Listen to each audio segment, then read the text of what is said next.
if you look at the polls, you're going to see like crazy stuff. You know, it depends on what poll you look at, but generally speaking, there's like three people at the top of this thing. And that's Bernie Sanders, Joe Biden, Elizabeth Warren. And Elizabeth Warren has been slipping lately. So I don't know what to tell you. And so has Joe Biden. I think the Buttigieg crew has been eating into the Joe Biden world. And Michael Bloomberg, I mean, like I said, you know, ideology-wise, I think Joe Biden and Bloomberg got a lot more in common than, you know, Bloomberg and Bernie. I mean, if you need to choose, if you try to choose between like Bloomberg and somebody, you ain't on the other side looking at Bernie going, well, they're almost the same. I guess I'll go with God, I don't know. Their policies are so aligned. I mean, come on, it's like they're a world apart. No one's looking at Michael Bloomberg or Tom Steyer or Deval Patrick and going, God, I don't know if I want to go with the Yang Gang or if I want to go with this governor who I never heard of before, who's basically Hillary with a tan and the ability to use the bathroom standing up.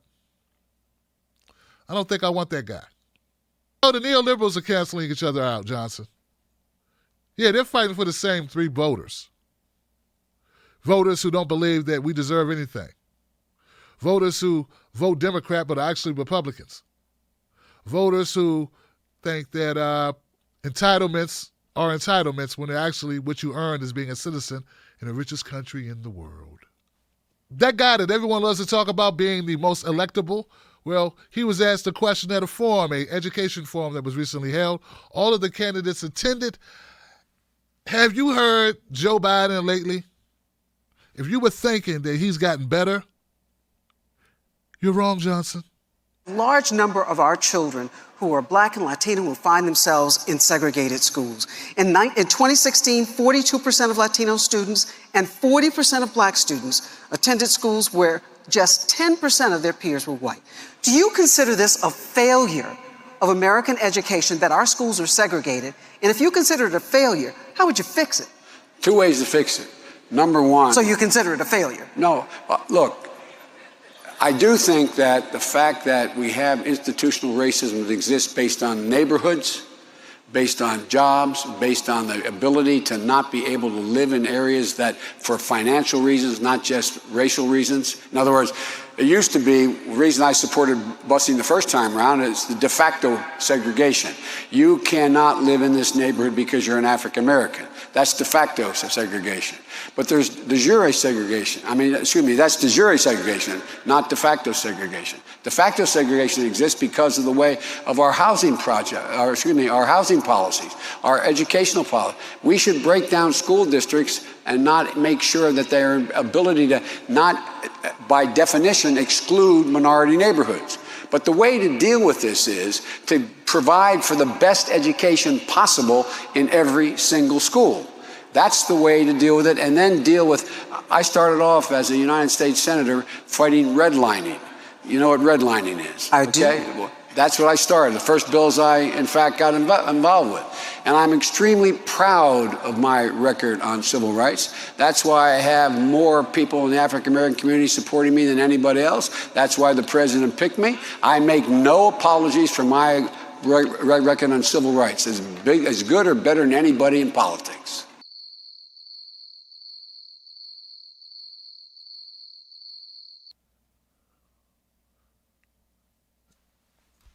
What the hell did he just say?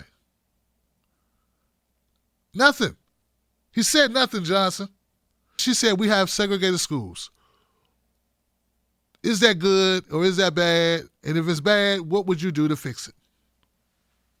Joe went around the barn, took a trip to the moon, came back, bought tickets to the next Cats play off Broadway, took Jill shopping. What the hell is wrong with Joe?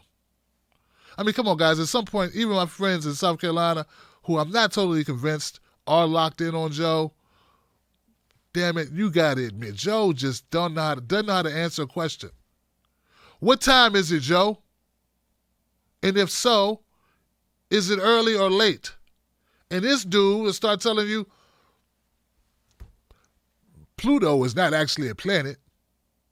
And have you ever heard of molasses? Molasses tastes good on buttered biscuits.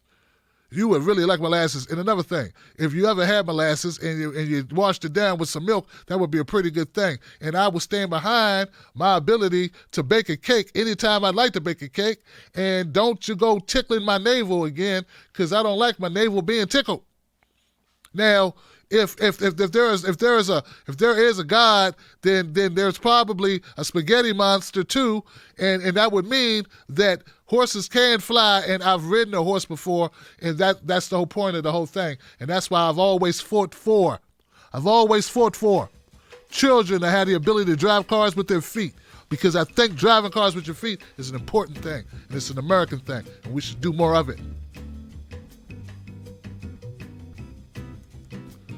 Joe doesn't answer a question at all. And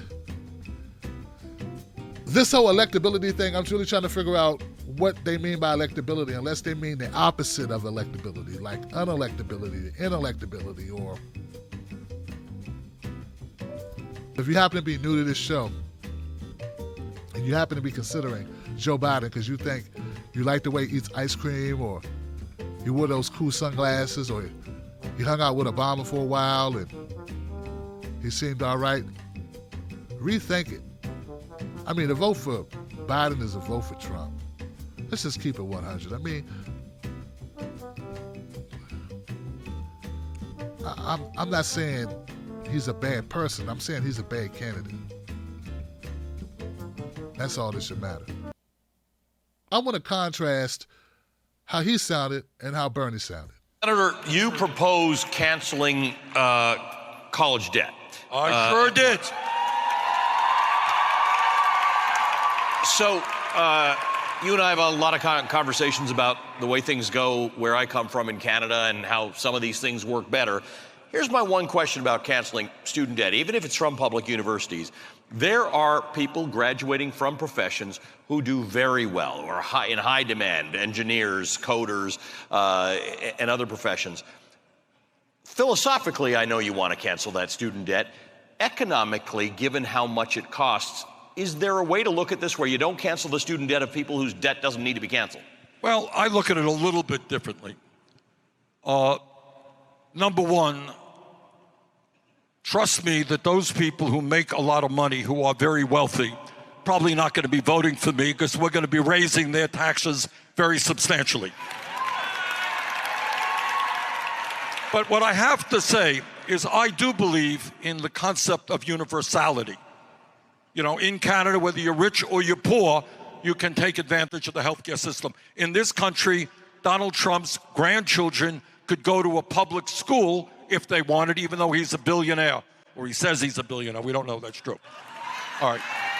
So I look at it the other way. I think what is simpler and more straightforward is A, making all public colleges and universities tuition free for all people, and B, canceling all student debt, and in this case, paying for that through a modest tax on Wall Street speculation. Now, there's a difference in that answer sequence, right? Just putting aside what was actually, if you agree with Bernie or if you disagree with him, he did something that Joe Biden could not do or would not do, refused to do, may not even have the ability to do. He answered the question, Johnson. He also explained the concept behind it, the universality, that everyone benefits, so everyone supports it because everyone benefits, and the richest people just pay a little bit more for it.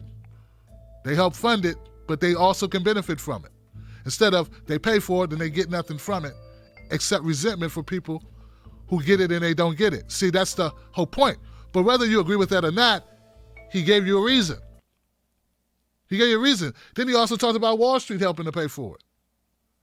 On speculation prices, fees on Wall Street. People love to make it seem like Bernie supporters just love Bernie because because his glasses, or because he wears those snazzy suits. No, it's because when you ask him a question, he actually answers the question. He actually says something. And even if you disagree with it, he tries to win you over with his vision. And Biden doesn't do that. And Amy Klobuchar doesn't do that. And Pete Buttigieg doesn't do that. And I could keep going on and on and on and on of the candidates who don't actually try to win you over. They just talk till you get tired of listening. That's right, we call it ear fatigue. Ear fatigue. That's when they talk until you get tired of listening and you just give up on understanding. And they're not even trying to convince you. They're just trying to run out the clock so that other people watching don't vote against them. Obviously, Joe's not Joe. I mean, he was horrible in 2008, but at least he would stay on a concept or on a thought. He's not even doing that. And I'm not here to smear him as a human being. I'm just saying, either he is the most evasive candidate I've ever heard, or there's a real issue. They won't say it, well, I'll have to say it. No Joe.